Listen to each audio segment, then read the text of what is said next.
اور اب دیگر خبریں شامل کریں گے، جہاں وزیر اعظم شہباز شریف نے کہا ہے کہ دن رات ایک کر کے حالات بدل دیے ہیں۔ مہنگائی کی شرح سنگل ڈیجٹ پر آ گئی ہے۔ اگست میں مہنگائی 9.6% رہی ہے، جبکہ گزشتہ سال اگست میں یہ شرح 27% تھی۔ مہنگائی کا بوجھ آہستہ آہستہ کم ہو رہا ہے۔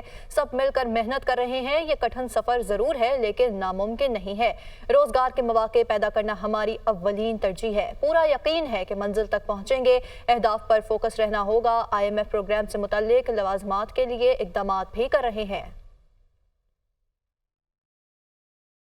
انفلیشن کا جو بوجھ ہے وہ آہستہ آہستہ کم ہو رہا ہے، اور جو اگست کا جو ریٹ ہے وہ سنگل ڈیجٹ میں آ گیا ہے 9.6%۔ تو پچھلے سال یہ تقریباً اسی ماہ میں 27% تھا۔ میں وزیر خزانہ، ان کی ٹیم کو، گورنر اسٹیٹ بینک کو اور تمام جو ہمارے جو متعلقہ جو وزارتیں ہیں، وزراء ہیں، کولیگز ہیں، آفیسرز ہیں، ان سب کو میں ستائش پیش کرنا چاہتا ہوں دل کی اتھاہ گہرائیوں سے کہ یہ ایک بڑی اچھی ایک اچیومنٹ ہے۔ میں سمجھتا ہوں کہ یہ کٹھن سفر ہے، مشکل ضرور ہے لیکن ناممکن نہیں ہے۔ تو مجھے اللہ تعالیٰ کے فضل و کرم سے پورا یقین ہے کہ انشاءاللہ ہم اپنی منزل کو پہنچیں گے، بشرطیہ کہ ہم اپنے جو اہداف ہیں ان کے اوپر فوکس رہیں۔ یہ پاکستان کی تاریخ کا آخری پروگرام ہونا چاہیے IMF کے ساتھ، اور ملک اپنے پاؤں پہ کھڑا ہو کے خود دوڑے گا، خود بھاگے گا۔ وفاقی کابینہ نے 10 نکاتی ایجنڈے کی منظوری دے دی۔ پاکستان، یورپ اور البانیہ کے وزارت خارجہ کے مابین سیاسی روابط اور مذاکرات کے MOU طے کرنے کی منظوری۔ کابینہ نے سید جنید اخلاق کی بطور چیئرمین وفاقی تعلیمی بورڈ مدت ملازمت پہ توسیع کی منظوری دے دی۔ ورچوئل یونیورسٹی کے لیے اسلام آباد میں زمین کی خریداری کی بھی منظوری۔ پاکستان اور ترکمانستان کے مابین گوادر اور ترکمان باشی بندرگاہوں کے مابین معاہدے کی بھی منظوری دی گئی ہے۔ اور یاسر ملک ہمارے ساتھ موجود ہیں، مزید تفصیلات سے ہمیں آگاہ کریں گے۔ جی یاسر۔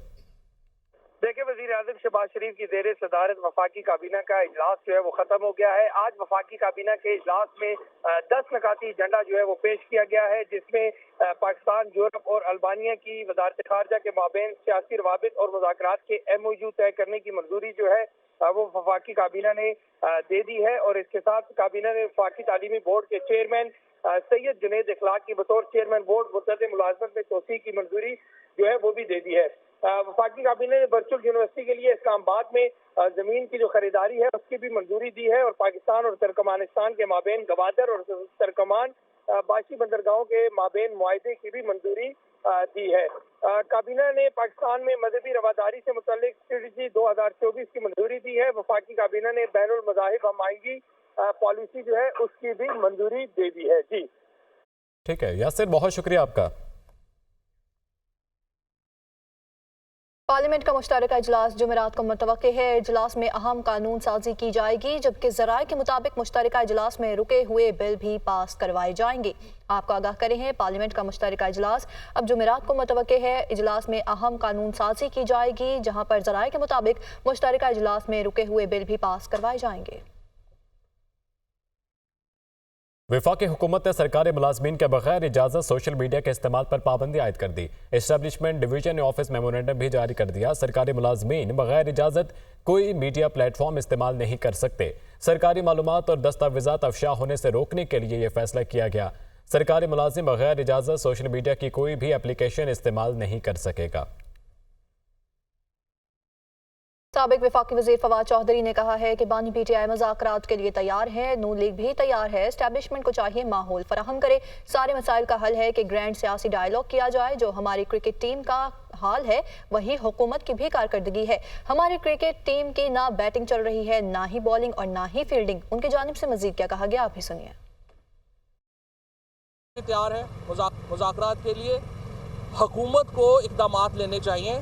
میں نے پہلے ہی کہا تھا کہ ماحول قائم کریں، آپ تھوڑا سا ماحول آپ بنا دیں۔ عمران خان بھی مذاکرات کریں گے، نون لیگ بھی مذاکرات کرے گی۔ اسٹیبلشمنٹ کو یہ ماحول کریٹ کرنا ہے۔ اسٹیبلشمنٹ اپنی سوچ کو بدلے، پولیٹیکل پلیئرز کو سپیس دے، اور اس کے بعد ایک گرینڈ پولیٹیکل ڈائیلاگ کا سلسلہ شروع کیا جائے۔ جو اس وقت پاکستان کی کرکٹ ٹیم کی کارکردگی ہے وہی تقریباً ہماری حکومت کی کارکردگی ہے، اور ہم یہ دیکھ رہے ہیں کہ جس طریقے سے